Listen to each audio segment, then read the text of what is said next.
அனைவருக்கும் வணக்கம். நாங்கள் இந்த வீடியோவில் பார்த்தீங்கன்னு சொன்னால் மிக முக்கியமாக கதைக்க போகிற ஒரு விடயம். இது வந்து இன்னொரு வழிகாட்டில் இல்லை, ஒரு ஆதங்கமாக ஆதங்கம்னு சொல்லணும். இது ஒரு ஆதங்கம் தான். அதே சந்தர்ப்பத்தில் பார்த்தீங்கன்னு சொன்னால் சில விடயங்கள் வந்து என்னுடைய பாயிண்ட் ஆஃப் வியூவில் எப்படி நான் இதை பார்க்குறேன், அது இது தொடர்பான விடயங்களில் நாங்கள் ஒவ்வொரு தனி மனிதரும் அல்லது இலங்கை பிரஜையாக இருக்க இலங்கை மட்டும் இல்லை, தமிழ் பேசுகின்ற மக்கள் எங்கே இருக்கிறீங்களோ நீங்கள் எல்லாருமே வந்து இந்த விடயத்தை வந்து மிக முக்கியமாக தெரிஞ்சு கொள்ளணும். ஏனென்று சொன்னால் இது உங்களோட வீட்டிலையும் உங்களுக்கும் உங்களோட பிள்ளைகளுக்கும் உங்களோட வீட்டில் இருக்கிறாக்களுக்கும் இடம் பெறலாம். அதாவது இந்த விடயம் என்னென்னு சொல்லி பார்த்தீங்கன்னு சொன்னால் தனியாக நான் கதைக்க போகிற விடயம் இந்த கொழும்பு கொட்டான்சேனையில் இடம்பெற்ற அந்த தற்கொலை, மாணவியினுடைய தற்கொலை மட்டும் இல்லாமல் இது தொடர்பாக கடந்த காலங்களில் கடந்த 2 அல்லது 3 மாதங்கள் காலப்பகுதியில் பார்த்தீங்கன்னு சொன்னால் இலங்கையை பொறுத்த வரைக்கும் அதிக அளவிலான மாணவர்களுக்கு, அதாவது கல்வி பயில்கின்ற இந்த மாணவர்களுக்கு இடையிலான மாணவர்களுக்கான துஷ்பிரயோகங்கள் அதிகரித்து கொண்டு வருது, அல்ல அதிகரிக்கப்பட்டு கொண்டு வருதுன்னு சொல்லலாம். இதில் மிக முக்கியமாக பார்த்தீங்கன்னு சொன்னால் கிளிநொச்சியில் இடம்பெற்ற அந்த 16 மாணவர்களுக்கான துஷ்பிரயோகமாக இருக்கலாம். அதற்கு பின்னர் அதில் இருக்கின்ற சில அரசியல் காரணிகள் இருக்குன்னு சொல்லப்படுது, அல்லது வந்து அந்த ஆசிரியரை வந்து காப்பாற்றுறதுக்கு சில அரசியல் நடவடிக்கை இடம்பெற்றதுன்னு சொல்லப்பட்டது. அதை தொடர்ந்து அவர் ஒரு அரசியல் கட்சியில், அதாவது உங்களுக்கு தெரியும், குறிப்பிட்ட ஒரு கட்சியில் இல்லையா, தமிழ் தேசியம் பேசுகின்ற தமிழ் மக்களுக்கான ஏக கட்சி என்று சொல்லப்படுகின்ற குறிப்பிட்ட ஒரு கட்சியினுடைய அந்த குறித்த கட்சியில் அங்கத்துவராக இருந்த அவர் பின்னர் கட்சியினுடைய செயலாளர் மூலம் உத்தியோகபூர்வமாக அவர் அங்கத்துவத்தில் இருந்து விலக்கப்பட்டதாக அறிவிக்கப்பட்டிருந்தது. இது மட்டும் இல்லாமல் இப்ப இது ஒரு காரணம் மட்டும் இல்லாமல் இதற்கு முன்னர் உங்களுக்கு தெரியும், யாழ்ப்பாணம் மற்றும் வவுனியா இதற்காக ஏனைய பிரதேசங்களையும் வந்து இவ்வாறான மாணவர்களுக்கான துஷ்பிரயோகங்கள் இடம்பெற்று கொண்டுதான் வந்தது. ஆனால் இந்த வருடத்துல பாத்தீங்கன்னா அதிக அளவான துஷ்பிரயோகம் இடம்பெற்றிருக்குது. இதைத் தொடர்ந்து பாத்தீங்கன்னா எங்களுடைய பல்கலைக்கழகத்தில் பகுடிவதை மூலம் ஒரு மாணவர் சகோதர மொழி மாணவர் ஒருவர் தற்கொலை செய்திருந்தார். அந்த தற்கொலையை தொடர்ந்து 4 மாணவர்கள் தற்பொழுது கைது செய்யப்பட்டு விளக்கமறையில் இருக்கிற சந்தர்ப்பம் இருக்குது. இது மட்டும் இல்லாமல் இளைஞனுடைய வணிக பிரிவுக்கு மிகவும் பிரசித்தி பெற்ற ஒரு பல்கலைக்கழகமாக கருதப்படுகின்ற கொழும்பு ஸ்ரீ ஜெயவர்தனபுர பல்கலைக்கழகத்திலும் இவ்வாறான பகிர்வதை இடம்பெற்றிருக்குது. அது தொடர்பான பல்வேறுபட்ட போலீஸ் ரிப்போர்ட்ஸ் இருக்குது, போலீஸ்ல கேஸ் போய்கொண்டிருக்குன்னு சொல்லப்படுது. அத்துடன் பார்த்தீங்கன்னு சொன்னால் கொழும்புல பிரபலியமான ஒரு பாடசாலையினுடைய ரக்பி அணியானது தன்னுடைய இந்த வருடத்துக்கான டயலாக் ரக்பி சாம்பியன்ஷிப்பை வந்து இருந்து விலகி இருக்குது. இதுவும் வந்து குறித்த இந்த ரக்பி அணியினுடைய தலைவர் மட்டும் இல்லாமல் அங்கு இருக்கின்ற இன்னும் 6 மாணவர்கள் சேர்ந்து அந்த போட்டி இடம்பெற்று கொண்டிருக்கின்ற சந்தர்ப்பத்திலேயே குறித்த இன்னொரு குறிப்பிட்ட மாணவர்கள் இவர்கள் ஆண்களாக இருக்கின்ற போது இன்னொரு ஆண் மாணவனை வந்து துஷ்பிரயோகம் செய்வதற்கு முயற்சி செய்யப்பட்ட ஒரு விடயம் இடம்பெற்று அதன் மூலம் அது பெரிய பல்வேறுபட்ட ஆக்ஷன்ஸ் எடுக்கப்பட்ட பல்கலைக்கழகத்தால் பாடசாலை சமூகத்தினாலும் பல்வேறுபட்ட நடவடிக்கைகள் எடுக்கப்பட்டு இப்போ வந்து என்ன செஞ்சிருக்குன்னு சொன்னா அந்த ரக்பி அணி வந்து குறிப்பிட்ட அந்த பாடசாலை ரக்பி அணி வந்து இந்த விடத்துக்கான டயலாக் ரக்பி சாம்பியன்ஸ் ட்ரோஃபியிலிருந்து விலகி இருக்குது, பிரசிடென்ஷியல் போட்டியிலிருந்து விலகி இருக்குன்னு சொல்லி உத்தியோகபூர்வமாக குறித்த பாடசாலையினுடைய இலட்சணை பொறுப்பிக்கப்பட்ட லெட்டர் ஹெட்ல அந்த படிவத்தில் வந்து இது அறிவிப்புகள் விடுக்கப்பட்டிருக்கு. இன்றைய தினம் அதுக்கான அறிவிப்பு கூடப்பட்டிருந்து. இது இவ்வாறு இருக்க பார்த்தீங்கன்னு சொன்னால் கொழும்பு கொட்டான்சேனையில் இருக்கின்ற அந்த குறித்த மாணவியினுடைய விடயத்தை உத்து நோக்கினா நீங்கள் சமூக வலைத்தளங்கள் மீடியாஸ் எல்லாத்தையும் பார்த்துருப்பீங்க. எப்படி நடந்தது, என்ன மாதிரியான விடயங்கள் இடம்பெற்றுன்னு சொல்லி பார்த்துருப்பீர்கள். இங்கே வந்து நான் அந்த விடயத்தை பிரிவாக விளக்க போகிறது இல்லை. ஆனால் நீங்கள் வந்து உங்களோட வீட்டில் ஒரு ஆண் அல்லது பெண் பிள்ளை இருக்குது, பள்ளிக்கூடம் போகணும், ஸ்கூலுக்கு போயிட்டு வரணும் என்று சொன்னால் நீங்கள் அவரோட எப்படி நடந்து கொள்ளணும், உங்களோட வீட்டில் இருக்கிறவங்க எப்படி நடந்து கொள்ளணும். இது மட்டும் இல்லாமல் சுற்றி இருக்கிற ஆட்கள் எப்படி, சமூகம் எப்படி இருக்குது, இந்த பிள்ளையினுடைய இந்த மரணத்துக்கு வந்து கொட்டான்சேனையில் இருக்கிற சமூகம் மட்டும் இல்லாமல் அந்த பிள்ளை சம்பந்தப்பட்ட அந்த சமூகத்தினர் தான் இதற்கான மிக முக்கியமான பொறுப்புகளை சொல்ல வேண்டும். இதை நான் சொல்லவில்லை வந்து பார்த்தீங்கன்னா இலங்கையோட ஆசிரியர் சங்கம் இதற்கு சொல்லியிருக்குது. அது மட்டும் இல்லாமல் சமூக ஆர்வலர்களும் இதை தான் சொல்லி கொண்டு வராங்க. இது என்ன காரணம்னு சொல்லி பார்த்தீங்கன்னா இவ்வாறான ஒரு பாலியல் துஷ்பிரயோகம் அல்லது வந்து பார்த்தீங்கன்னா அதற்கான அந்த குறிப்பிட்ட சில பாலியல் நடவடிக்கைகள் அந்த பிள்ளைக்கு தூண்டுதல்கள் அந்த பிள்ளைக்கு இடம்பெற்றிருக்குன்னு சொல்லி அந்த பிள்ளை வீட்டிலேன்னு சொல்லப்பட்டிருக்கு. வீட்டில் சொல்லி அதற்கான வீட்டில் இருக்கிறவங்க உண்மையாக அந்த பேரண்ட்ஸை வந்து பாராட்டணும். அவங்க வந்து பயப்படாமல் அதுக்கான ஆக்ஷன்ஸ் எடுத்துருக்கிறாங்க, ஹாஸ்பிட்டல் போயிருக்கிறாங்க. அதுக்கு பிறகு போலீஸில் கேஸ் போய் கொண்டிருக்குது. இது மட்டும் இல்லாமல் அந்த பிள்ளை வந்து ஸ்கூல்ல இருந்து மாறி வேறு ஸ்கூலுக்கும் போயிருக்கு. இவ்வாறான சந்தர்ப்பத்தில் வந்து அந்த பிள்ளைக்கான இந்த பாலியல் அந்த வன்கொடுமை. அந்த வன்கொடுமை இடம்பெற்றதை வச்சுக்கொண்டு அந்த பிள்ளை மனதளவில் பாதிக்கப்பட்டது. மனதளவில் அது சமூகத்தால் அந்த பிள்ளைக்கு அதை பிரதிபலிக்கிறதால தான் சமூகம் வந்து அதை சமூகம்னு சொல்லிக்க அந்த பிள்ளை படித்த ஸ்கூல் புதிதாக சேர்ந்த ஸ்கூல் அதில் இருக்கிற பாடசாலை அந்த வகுப்பறையில் இருக்கிற மாணவர்கள் அங்கே இருக்கிற அந்த குறிப்பிட்ட ஆசிரியருடைய நண்பர்னு சொல்லப்படுற மற்ற ஆசிரியர் இவ்வாறான அந்த மீண்டும் மீண்டும் மீண்டும் அந்த பிள்ளைக்கு அதை வந்து ஒரு விடயத்தை ஞாபகப்படுத்தி கொண்டு வரைக்கான அதை வந்து பிள்ளைக்கு மறக்க வேண்டிய ஒரு விடயத்தை வந்து மீளவும் ஞாபகப்படுத்துகின்ற போது இவ்வாறான முடிவுகள் தான் எவ்வளவு ஸ்ட்ராங்கான ஒரு பிள்ளையா இருந்தாலும் எடுக்கும். உண்மையாக இந்த பிள்ளையை பார்த்தீங்கன்னு சொன்னால் 10ஆம் ஆண்டு படிக்கிற அந்த பிள்ளைக்கு வந்து சரியான டிசிஷன் எடுக்கணும்னு சொல்லி பார்த்தா வீட்டில் இருக்கிறாக்கள் மட்டும் இல்லாமல் சமூகத்தில் இருக்கிறாக்களும் நிறைய சப்போர்ட் செஞ்சுருக்கணும். ஆனால் இந்த ப்ராப்ளம் இங்கே இருக்கிற இந்த விடயத்தில் பார்த்தீங்கன்னா அப்போ எதுவுமே நடைபெறல. பாவம் ஒரு பிள்ளை, அதுவும் அந்த வீட்டுக்கு பார்த்தீங்கன்னு சொன்னால் அந்த வீட்டுக்கு ஒரே ஒரு பிள்ளை இவ மட்டும்தான். இப்போ அந்த பிள்ளை இல்லை, அந்த பிள்ளைக்கான நியாயம் கிடைக்கும் நம்புகிறோம்.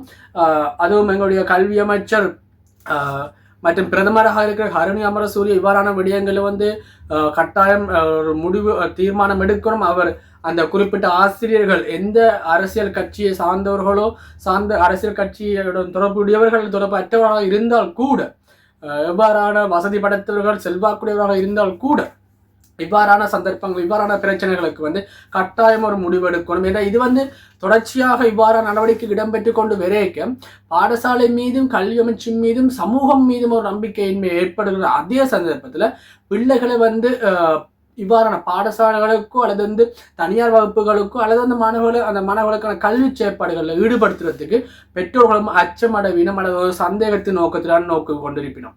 இளைஞர்கள் தெரியும் இப்போ இருக்கிற அந்த இந்த பயங்கரமான இவ்வாறான சூழ்நிலை தொடர்ச்சியாக இடம்பெற்று கொண்டு வருது. அதாவது இந்த குறிப்பிட்ட இந்த மாதத்தில் பார்த்தீங்கன்னா இந்த 30 நாட்களுக்குள்ள எடுத்து பார்த்தீங்கன்னா இது எனக்கு தெரிஞ்ச வரைக்கும் 4வது 5வது விடயமாக இது பதியப்பட்டிருக்குது. பாலியல் வன்கொடுமைகள் அதுக்கான தூண்டுதல் இடம்பெற்றதாக கருதப்பட்டிருக்கிறது. இது இவ்வாறு இருக்கு. நான் கடந்த ஏறத்தாழ என்னுடைய 15 வருடங்கள் நான் டீச் பண்ணியிருக்கிறேன். பர்சனல் கிளாஸஸ் டீச் பண்ணியிருக்கிறேன். நிறைய பிள்ளைகளுக்கு ஆண் பிள்ளை பிள்ளைகளுக்கு நான் டீச் பண்ணியிருக்கிறேன். அது மட்டும் எங்கிற வீட்லையும் வந்து எனக்கு வந்து 9 சின்னாக்கள் இருக்கணும். அதாவது ஸ்கூல் போகிறாக்கள் 9 பேர் இருக்கணும். இந்த 9 பேரில் பார்த்தீங்கன்னு சொன்னால் எனக்கும் பிள்ளைகள், தங்கச்சின்ற பிள்ளைகள், தம்பின்ற பிள்ளைகள், எங்களுக்கும் வீட்டிலையும் தம்பி தங்கைகள் எல்லாருமே இருக்கணும். என்னை சுற்றி எல்லாருமே இருக்கணும். இவர்கள் எல்லாருக்குமே நீங்கள் உங்களோட வீட்டில் இதே மாதிரி உங்களோட வீட்டில் இருக்கிறார்கள் நீங்கள் சொல்லணும். உங்களோட ஸ்கூலில் உங்களுக்கான பேட் டச் குட் டச் என்னன்றதை சொல்லிக் கொடுங்க. அது வந்து இது வந்து அம்மா தான் சொல்லிக் கொடுக்கணும், அப்பா தான் சொல்லிக் கொடுக்கணும் இல்லை. நீங்கள் ஒரு சமூக அக்கறையுடைய ஒரு நபராக இருந்தால் கட்டாயம் இந்த பேட் டச் குட் டச்சை சொல்லிக் கொடுங்க. அந்த சந்தர்ப்பத்தில் வந்து இப்படியான விடயங்களில் ஈடுபடுகின்ற ஆசிரியர்கள், பயிலுநர்கள், பயிற்சிப்பாளர்கள் இவர்கள் எல்லாரும் நுடக்கட்சியில் பிடி சாராக இருக்கலாம், இல்லைன்னு சொல்லி பார்த்தீங்கன்னா ஸ்கூலில் படிப்பிக்கிற சாராக இருக்கலாம். ஒரு பிள்ளையை தொடும்போது அது என்னத்துக்கான தேவைக்காக தொடினோம், என்னத்துக்கான ரீசனை அவங்க அப்ரோச் பண்ணுறாங்கன்றத அந்த பிள்ளை பயப்படாமல் உங்களோட வீட்டில் வந்து சொல்கிறதுக்கான வழிவகைகள், அதுக்கான கட்ஸை வந்து உங்களுக்கும் உங்களோட பிள்ளைகளுக்கும் இடையில இல்லாமல் செய்து கொள்ளுங்க. அதுதான் மிக முக்கியமானது. என்ன சொன்னால் இப்படியான டீச் பண்ணுற ஆக்கள், இது வந்து எல்லா டீச்சர்ஸுமே இவ்வாறான பிள்ளையான ஆக்கள்ன்றது இல்லை. என்ன சொன்னால் நான் டீச்சிங் எனக்கு வந்து டீச் பண்ணி எனக்கு ஸ்டடீஸ் பண்ண அந்த டீச்சர்ஸ் ஆக்கள் மட்டும்தான் நான் இன்றைக்கு இந்த நிலைக்கு வந்திருக்கிறேன். நான் இப்போ வந்து இங்கே இவ்வளோ பெரிய இடத்துக்கு வந்திருக்கிறேன்னு சொன்னால் ஒரு கட்டத்தில் வந்து இப்போ எங்கள் ஆரம்ப கட்டத்தில் நான் ஒரு கூலி வேலை செஞ்சு கொண்டு இருந்தேன். அதாவது ஸ்கூல் முடிச்சதுக்கு பிறகு அந்த 2 o'clock ஸ்கூல் முடிச்சதுக்கு பிறகு நான் வேலைக்கு போய் தான் ஏர்ன் பண்ணி கொண்டு இருந்தாங்க. அதுக்கு பிறகு நாங்கள் சண்டே வேலைக்கு போவோம். இப்படியான சுச்சுவேஷனில் இருந்த நான் இன்றைக்கு பெரிய இடத்துக்கு வந்திருக்கிறேன்னு சொன்னால் இந்த இதுக்கு எல்லாத்துக்குமே காரணம் டீச்சர்ஸ் மட்டும்தான். ஸோ டீச்சர்ஸ் எல்லாருமே வந்து எங்களை பொறுத்த வரைக்கும் எங்களை படிப்பிச்ச எல்லா டீச்சர்ஸுமே கடவுளுக்கு சமனாக இருப்பினோம். நான் என்னுடைய ஸ்டூடெண்ட்ஸுக்கு நான் சொல்கிறது எனக்கு படிப்பிச்சு டீச்சராக்கள் எல்லாமே காட்ஸ்ன்னு சொல்லி முக்கியமாக நிறைய சேராங்கள பேர் எல்லாம் மென்ஷன் பண்ணி சொல்கிறோம் நான் அவர்களுக்கு காட்ஸ்ன்னு சொல்லி. ஆனால் இப்படியான ஒரு சில டீச்சர்ஸ் இந்த நடவடிக்கையால் எங்களை மாதிரி பர்சனல் கிளாஸ் எடுக்கிற டீச்சர்ஸுக்காக இருக்கலாம் அல்லது ஸ்கூலில் படிப்பிக்கிற டீச்சர்ஸுக்காக இருக்கலாம், இவர்களை எல்லாருக்குமே வந்து ஒரு லைக் அவங்களோட லைஃபும் அவங்க இதில் பாதிக்கப்படுது. அதே மாதிரி பார்த்தீங்கன்னு சொன்னால் இவ்வாறான நடவடிக்கையால் வந்து அந்த குறிப்பிட்ட டீச்சிங் கண்ணிய தொழில் சொல்லுவோம், அந்த குட் வில் இருக்கிற தொழில் வாய்ப்பு உண்டு. இந்த டீச்சிங் தொழில் வாய்ப்புக்கு வந்து ஒரு பயங்கரமான ஒரு ஆபத்தான விளைவுகளை ஏற்படுத்தக்கூடியதாக பேரண்ட்ஸ் வந்து டீச்சர்ஸ் மேலே ஒரு நம்பிக்கை இல்லாமல் போகின்ற சந்தர்ப்பங்கள் ஏற்படுறதுக்கான வாய்ப்புகள் அதிகமாக இருக்குது. இதை சமூகம் கவனத்தில் கொள்ளணும். இப்படி உங்களோட சமூகத்தில் உங்களோட சுற்றி இருக்கிறாங்க, உங்களோட வீட்டில், உங்களோட பக்கத்து வீட்டில் ஒரு பிள்ளைக்கு ஒரு படியனுக்கு இப்படியான விடயங்கள் இடம்பெற முடிஞ்சளவு அந்த பிள்ளையுடைய அந்த படியனுடைய விவரங்களை வந்து பாதுகாப்பாக வச்சிருக்கிறது, ரகசியமாக வச்சிருக்கிறது மிக முக்கியமான ஒரு விடயமா இருக்கும்.